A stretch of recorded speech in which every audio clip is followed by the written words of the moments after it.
Como orar certo? Segundo, primeiro eu falei motivação, sabe? Agora eu vou falar 2 propósitos. Segundo, orar na dimensão do reino de Deus. Olha quantas vezes, né? Eu acho maravilhoso isso aqui, ó. No capítulo, aí no 2, né? Verso 1. Em primeiro lugar, peço que sejam feitas orações, pedidos, súplicas e ações de graças a Deus em favor de todas as pessoas, não é? Verso 2, orem pelos reis e por todos os outros que exercem autoridade, né? Que têm autoridade, né? Aí mais adiante, o verso 4, ele quer que todos sejam salvos. Essa é a dimensão do reino, né? O ser humano, Cristo Jesus, aí verso 6, que deu a sua vida para que todos fiquem livres, dos seus pecados. Essa é a dimensão do reino. Nós temos que orar na dimensão do reino. Orar além do que a gente está passando agora. Então, como é orar pelas eleições? Já que é um item do tema dessa série, não é? Orar pelas eleições não é, tenho meus olhos só nas eleições. Eu tenho que olhar o reino de Deus, eu tenho que olhar mais além. Eu tenho que olhar que o que Deus quer fazer nesse país não é só colocar um governo justo. O que Deus quer nesse país é que as pessoas sejam salvas.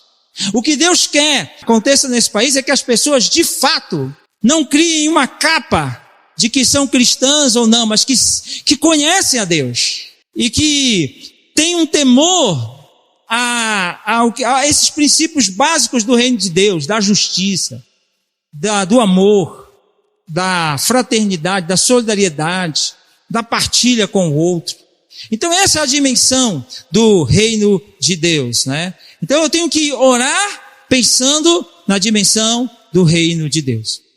Eu não sei quantos aqui já ouviram falar sobre Toyohiko Kagawa. Nasceu em 1888, morreu em 1960. Ele foi duas vezes indicado para receber o Nobel da Paz. O Toyohiko Kagawa se tornou também funcionário do governo japonês. Daí ele foi o criador de várias políticas para o Japão, sempre visando as pessoas humildes, as pessoas pobres, né? E o Toyohiko Kagawa, ele ficou conhecido como o apóstolo japonês do amor. Sabe o que foi que ele fez? Ele foi morar num bairro periférico de Tóquio, chamado Shinkawa. E ele foi para Shinkawa, e aquele bairro era um terror na sua época. Era horrível. Era um bairro que tinha muita pobreza, muita miséria. O bairro fedia. Era um odor horrível. Os ratos dominavam o bairro. Era horrível. Muita prostituição. Os marginais, os criminosos, assassinavam pessoas e já deixavam engatilhado quem ia morrer no dia seguinte. Não tinham medo da polícia. Era uma coisa terrível.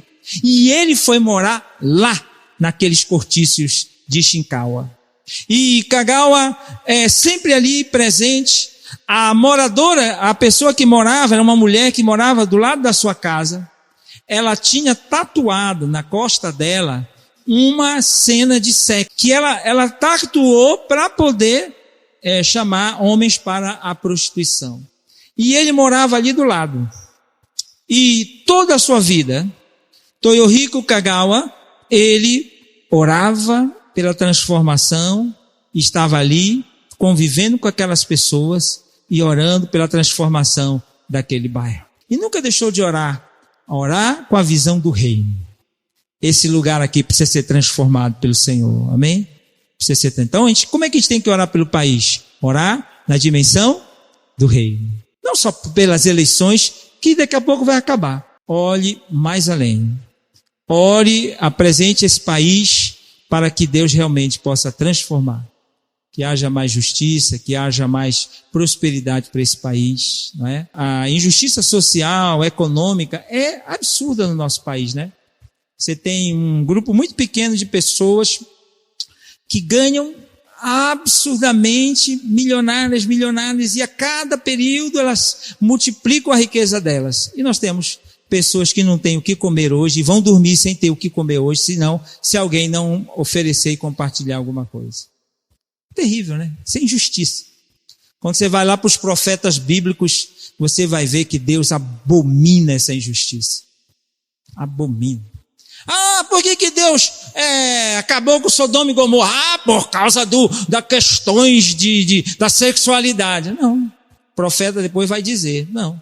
Cada injustiça contra o órfão, contra a viúva, por causa do desprezo. Nós temos que orar. E a igreja, ela precisa se levantar para orar. Além dessas questões, olhar para o reino.